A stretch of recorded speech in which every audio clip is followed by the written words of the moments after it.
Hello, my dear church boys, and welcome back to yet another episode of St. Robert's Daygame and Dating Podcast. And today we're going to be talking about guys that I've coached in the past whom I couldn't help, who couldn't succeed in Daygame even after getting Daygame coaching. Everyone talks about their successes, the students they coached who did so good, and they are kind of creating this illusion that anyone can learn Daygame and become good with women, but that's simply not true. There are people who will get coaching, but at the end of it will not know how to succeed with women, and I thought it would be just fair and honest to tell you these stories. I've been coaching Daygame for more than half a decade, and I've worked with guys from literally all over the world: USA, Canada, Hong Kong, Israel, Australia, all over EU, Switzerland, UK, etc. And I've coached a bunch of guys in different places in Europe, in North America, in Mexico, South America, and I have a lot of great success stories. I've done plenty of podcasts and videos about them. They're available in a playlist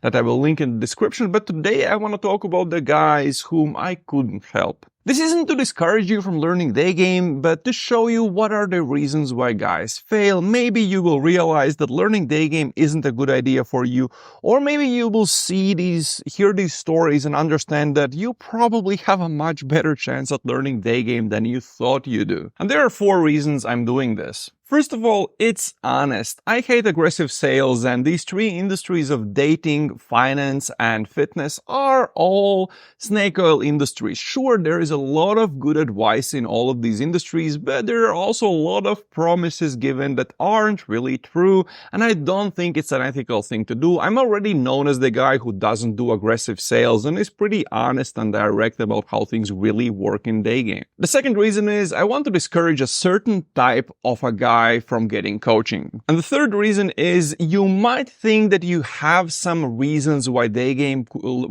Daygame could be much harder for you, but I want to show you that the guys who failed had much bigger issues and challenges. And the last reason is to show you how I've adopted the way I coach my students to increase the chances they will get better at Daygame, or maybe to recognize the problems before we even start working together, so I can be upfront about them with the students and they can make a more educated decision to understand whether this is a good idea for them, or maybe they shouldn't be burning money on a thing that's not going to work for them. The percentage of guys who put in the work necessary but still don't learn to be good at Daygame after coaching is relatively small, and even with the examples that we're going to be talking about today, I believe that some of them could have actually done pretty okay if they just did a bit more work, but for some of them, in my eyes, there is pretty much no chance of ever being good at Daygame. We will look at 5 different cases of students I've coached, but take into account that some details have been changed to preserve the privacy of these students. At the end, we will summarize all the problems these guys had, and we will shortly touch upon how I used these experiences to change the way I coach my students. And the first guy is the guy who's not ready to do the work. I was working with this guy in his 40s who was running a successful business. He had money, you could say. He was working out a lot,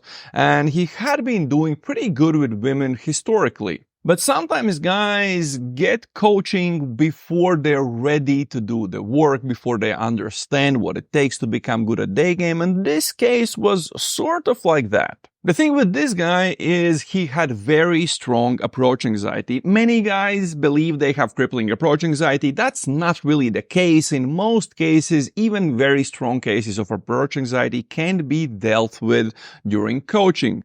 But there are exceptions. If crippling approach anxiety comes together with a strong childhood trauma, these cases of approach anxiety are very, very hard to deal with. He was actually able to overcome the approach anxiety for the most part. That wasn't the biggest issue, but for this guy to really succeed, he would have needed to learn to go out on his own almost every day after coaching. That's simply because of his level of approach anxiety. Yes, he did have some trauma, but it wasn't so crazy that he couldn't deal with it.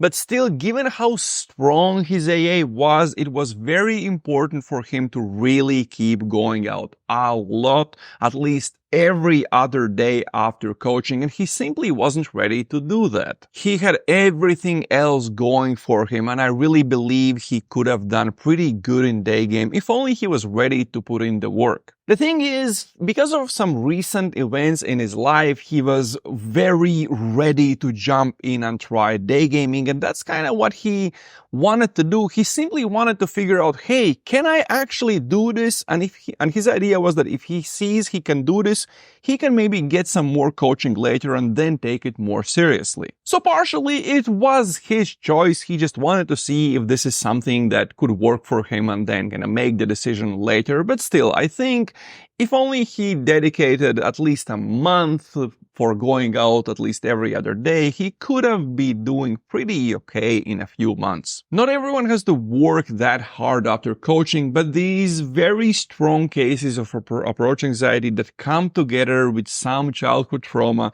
if they are able to overcome that approach anxiety, usually they have to put in a lot of work after coaching just to become consistent and really be able to daygame on their own. And next, let's talk about the worst case of approach anxiety I have ever worked with. As I told you before, most guys who think they have crippling approach anxiety can easily overcome it, and the only cases of AA that are almost impossible or oftentimes impossible to overcome are the ones that come together with strong childhood trauma. And years ago, I simply didn't know this, so I wasn't able to recognize these cases before starting to work with someone. I remember working with this guy in his mid-30s. He was a cool guy doing a lot of interesting stuff in his life, traveling around the world, but he was simply not able to approach regardless of how hard I tried and what kind of little tricks I used. His approach anxiety was so bad, he was not even able to ask for directions to a girl. During coaching, this guy actually told me that he's able to approach when he's night gaming, but only if he's doing a lot of cocaine. He tried having 2 double shots before coaching sessions to kind of calm his nerves, but even that didn't help. This is the first time I saw approach anxiety this strong, and this was when I learned about the combination of crippling approach anxiety and a strong childhood trauma. Next, let's talk about a boring finance guy I coached. Yes, I have worked with a lot of guys who live pretty boring lives, but this guy was different. He was an immigrant living in New York City. He was working in finance, thus, making pretty good money, but he had very little social life, no hobbies, and his life mostly consisted of his work, and his social skills in general weren't that great. This is a rather common scenario to see a guy who's working a computer job with not a lot of social life or hobbies, little dating experience, but still a lot of these guys can actually do pretty good in Daygame. But there was a difference here. He was living a life where he didn't have a single thing working in his favor. In similar cases where the guys eventually succeeded in Daygame, they usually had at least one interesting thing going on in their life. Maybe that's traveling a lot, interesting hobby, or something else that they really enjoy doing that brings joy in their life. This guy wasn't doing anything. Because of that, he was extremely robotic and didn't have any positivity in his vibe. And let's be realistic, you can't expect to do good with women if you have absolutely nothing except work going on in your life. Guys expect that having money will get them all the girls, but having worked with a lot of guys who have money, I can tell you that if money is all you have, you won't be doing good in your dating life. That's why sugar dating is becoming more and more popular. It's basically a glorified version of prostitution for these types of men. Next, the red pill guy. Remember in the beginning I told you that one of the reasons I'm doing this is to discourage one type of guys from getting coaching? This is the type. Again, he had decent work, he was making decent money for the country where he's living, but he had a very negative view about himself, and he believed no woman will ever want to be with him because of how he looked. But honestly, he was an average looking dude. He had very negative views about women, and the only things he was doing in his life were work, Daygame, or hobbies that he thought would help him with Daygame. But the most important part, he was deep into the red pill world. He believed all the red pill nonsense and was talking about that with people online, and always had a great red pill excuse why the set didn't go well. For example, if after having a nice conversation with the girl, at the end she said she has a boyfriend, he got really pissed and told, to me, not to the girl, that she's just an attention-seeking whore looking for validation. Most guys with negative red pill views of women have problems, and being deep into red pill stuff is a big red flag for me. Of course, there is a healthy level of red pill beliefs, and there's actually nothing wrong with that. But if a guy has down super deep the rabbit hole and no logical arguing makes him change his mind, it's very likely that he has pretty serious psychological problems. I don't feel comfortable teaching guys like this how to chat up women and seduce them and make these girls trust them enough to go home with them just a few hours after meeting them. Because of the deep hatred these guys have for women, I think if I taught 10 guys like that to become really good with women, if they ever succeeded even, yeah, I think that if I taught 10 of guys like that, one of them maybe one day could get pissed and snap at the girl, and I think it's just waiting for something bad to happen sooner or later, and because of that, working with guys that are really deep into the red pill world is a big no-no for me. And lastly, let's talk about the immigrant in the New York City. In many cases, immigrants can do just as well as everyone else when they move to kind of the Western world, but there are some rules they have to understand and follow. This guy who had recently immigrated into the US, he was doing good in his work, doing a job that he liked, and he was making good money, but his style and grooming wasn't up to the Western standards, and he still had a very strong accent. And both of those things are a big problem when learning Daygame in a big, busy Western city. Immigrants can learn Daygame and do okay, but they have to understand a few extra rules. The style and grooming they have might have been considered very good where they're from, but now that they're living in a big city like London or New York City, that might be how poor immigrants look like, and you don't want to be perceived like that.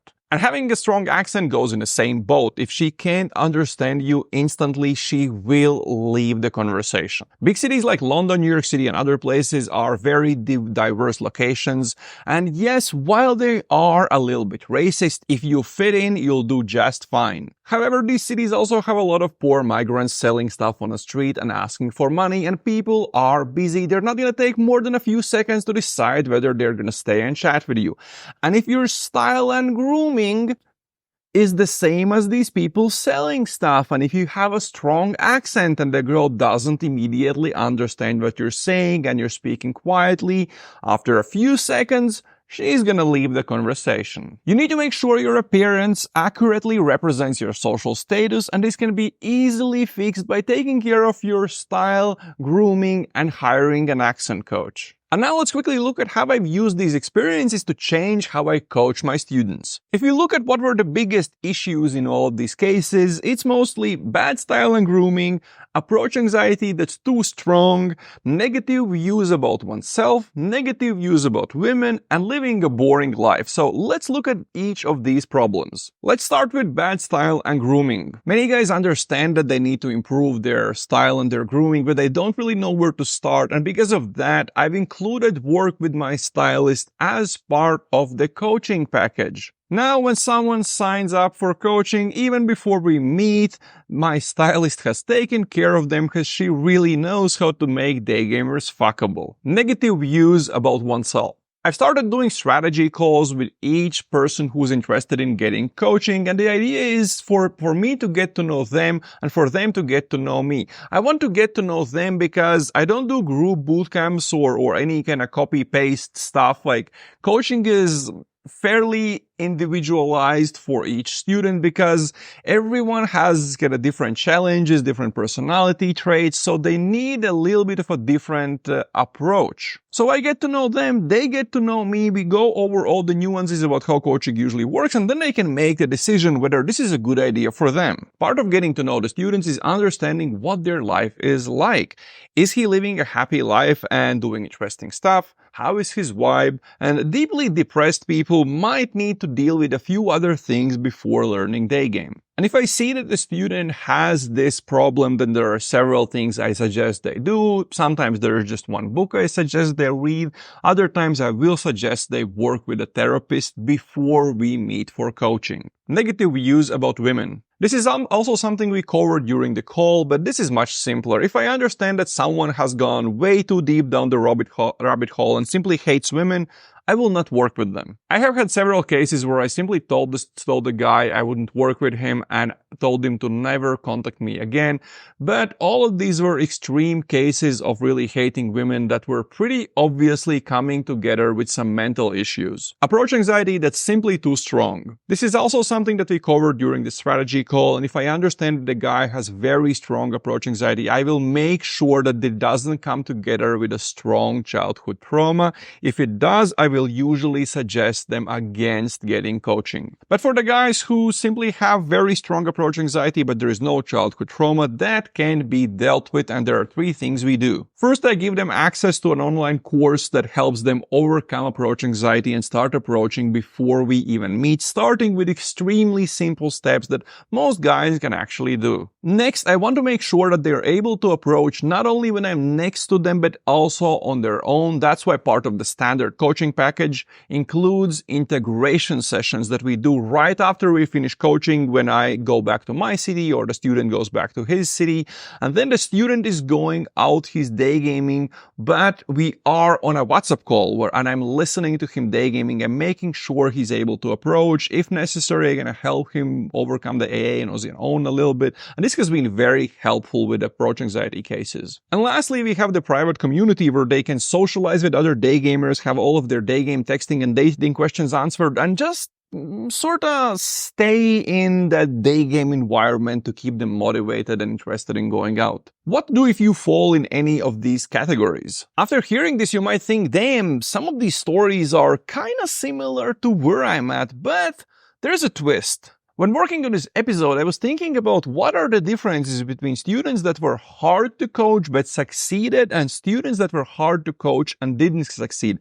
And there is one big difference. The guys who didn't do good after coaching had absolutely nothing in their life except their money playing in their favor. Boring lives, no social life, lots of negative views, no hobbies, etc. But the guys who succeeded had at least something interesting going on in their lives. Yes, maybe they had strong approach anxiety and little dating experience, but they had at least some things playing in their favor. Maybe many things were bad, but they were genuinely enjoying learning Daygame. It was visible in their vibe and the girls recognized that. For some of these guys, learning Daygame was the first big thing they changed in their lives, and now that they saw that they're dating more and hotter women, some of them asked, wait, if I could change this, what else could I change in my life? I know some guys who, after learning Daygame, started their own businesses, started traveling more, or even became digital nomads. But those stories are different, and because of that, I'm going to do a separate podcast episode where I'm going to talk about students that were harder to coach, that had a slower start, but still eventually did good in Daygame. Well, that's it. If you want to find out how the coaching actually works, check out the link in description where you will find all the information. The details of about how it usually works, approximate pricing, etc. And if everything sounds nice, you can sign up for a free strategy call, and by now you should understand what's happening there. That's it for this time. See you in the next podcast episode. Ciao, guys.